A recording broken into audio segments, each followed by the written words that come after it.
अस्सलाम वालेकुम। मैं हूं बोटनिस्ट मलिक अबू बकर और आप देख रहे हैं मेरा YouTube channel gardening with AB। आज की इस वीडियो में मैं आपके साथ शेयर करूंगा अपने फ्रूटिंग प्लांट्स कि उनको मैंने कब ग्रो किया, किस तरह ग्रो किया, कितने साल के बाद उनके ऊपर फ्रूटिंग स्टार्ट हुई और अब उनके ऊपर कितनी फ्रूटिंग हो रही है। तो वीडियो को कंप्लीट देखिएगा ताकि आपको सारी डिटेल में इंफॉर्मेशन मिल सके। तो चलिए आज की वीडियो शुरू करते हैं। तो ये जो आप प्लांट देख रहे हैं इसको जामुन कहते हैं और इसका बोटेनिकल नेम है ब्लैक प्लम। इसकी एज तकरीबन 10 साल है और इसको 3 साल हो गए हैं फ्रूटिंग स्टार्ट किए हुए। तो अब भी इसके ऊपर फ्रूट लगा हुआ है।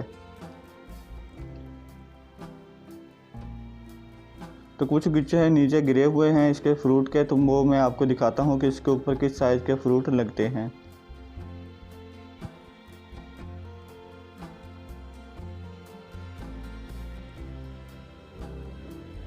तो आप भी इसको सीड से इजीली ग्रो कर सकते हैं। ये इजीली ग्रो हो जाएगा। तकरीबन 30 साल लग जाते हैं इसको फ्रूटिंग स्टार्ट करने में। और ये जो हमारा प्लांट है ये रोड साइड पे लगा हुआ है, इसलिए इसकी ग्रोथ इतनी अच्छे से नहीं हो पाई, जिसकी वजह से इसको फ्रूटिंग में थोड़ी देर लगी।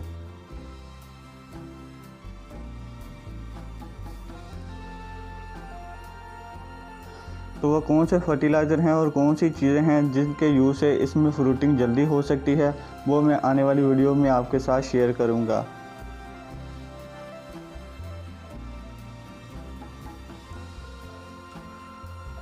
तो ये देखें आप, इसके गुच्छे जो नीचे गिरे हुए थे आंधी आने की वजह से, तो इस साइज़ के इसके ऊपर फ्रूट लग रहे हैं।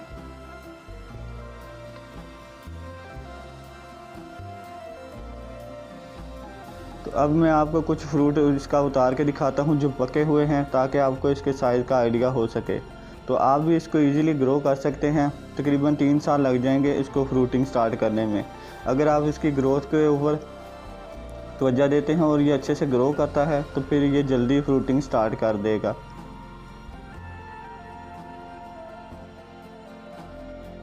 तो ये देख सकते हैं आप इसके पके हुए जामुन, इनका साइज़ आप चेक कर सकते हैं।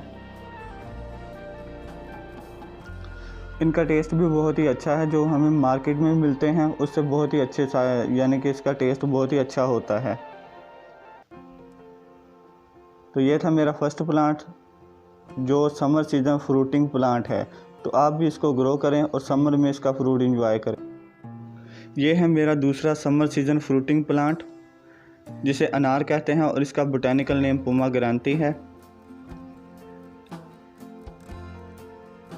इसकी एज तकरीबन 2 साल है। मैंने इसको नर्सरी से परचेज़ किया था 50 रुपये में।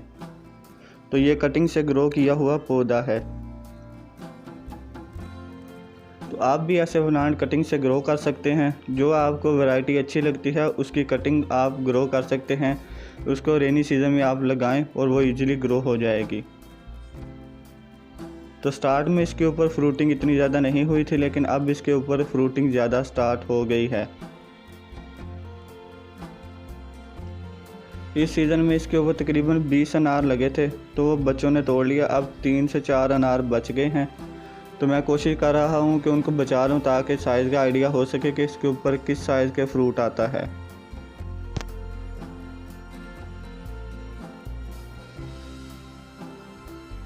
तो ये आप देख सकते हैं इसके ऊपर अनार अब भी छोटे छोटे हैं, इतने बड़े साइज़ के नहीं हुए।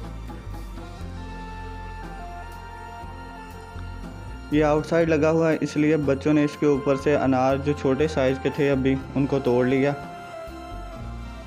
पिछली बार भी इसके ऊपर थोड़े से अनार लगे थे, तो वो भी इसी तरह बच्चों ने तोड़ लिए थे।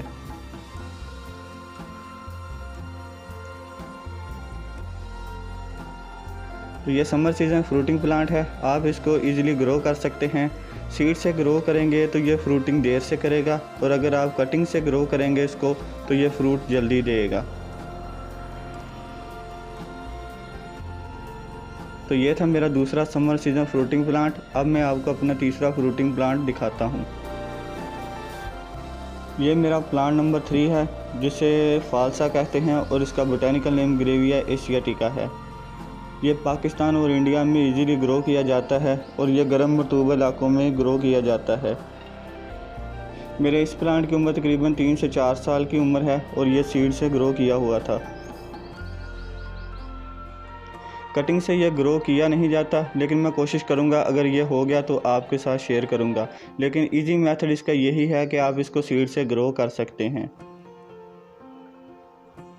तो अब इसका सीज़न आया हुआ है, आप इसको सीड से ग्रो कर सकते हैं। रेनी सीज़न में आप इसके सीड लगाएं, वो इजीली जर्मिनेट हो जाएंगे। ये प्लांट हमने भी सीड से ही ग्रो किया था और इसके ऊपर अब फ्रूटिंग काफ़ी अच्छे से होती है।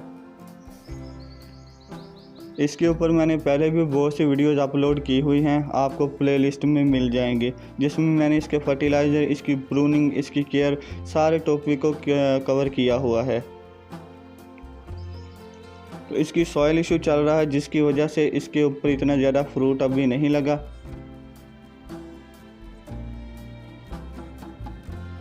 इसके ऊपर जो फ्रूट लगता है वो इंसान भी खा जाते हैं जो बाहर से आते हैं, और परिंदे भी खाते हैं, और इसके ऊपर कीड़े मकोड़े हैं वो भी इसका फ्रूट खा जाते हैं। तो हमने इसके फ्रूट की प्रोटेक्शन के लिए कुछ भी नहीं लगाया, तो ये सभी इसका फ्रूट खा लेते हैं। आप भी सदका जारिया के तौर पे ऐसे फ्रूटिंग प्लांट लगा सकते हैं जिसके फ्रूट्स को इंसान भी खा सकें, परिंदे भी खा सकें, और ये काफ़ी अच्छे फ्रूटिंग प्लांट हैं, बहुत ही इजीली ग्रो हो जाते हैं। तो इसका सीज़न है, अब आप इसको सीड से ग्रो कर सकते हैं। बहुत जल्द मैं भी वीडियो अपलोड करूंगा जिसमें मैं आपको बताऊंगा कि आप इसको सीड से किस तरह ग्रो कर सकते हैं। तो ये थी आज की वीडियो जिसमें मैंने आपके साथ शेयर किए अपने समर सीज़न फ्रूटिंग प्लांट्स। अभी 2 प्लांट्स और रहते हैं, अमरूद और कीनू के पौधे हैं, वो मैं पहले भी कुछ वीडियोज़ में दिखा चुका हूँ। तो जैसे ही उनकी ग्रोथ भी बेहतर होती है और उनके ऊपर फ्रूटिंग स्टार्ट होती है तो वो मैं आपके साथ शेयर करूँगा। तो ये थे वो फ्रूटिंग प्लांट्स जो आप इजीली ग्रो कर सकते हैं और जिनका फ्रूट आप हासिल कर सकते हैं। तो अगर आप गार्डनिंग से रिलेटेड वीडियोस चाहते हैं तो इस चैनल को सब्सक्राइब कर लें और साथ में बेल आइकन को भी प्रेस कर लें ताकि आपको आने वाली वीडियोज़ के नोटिफिकेशन मिलते रहें।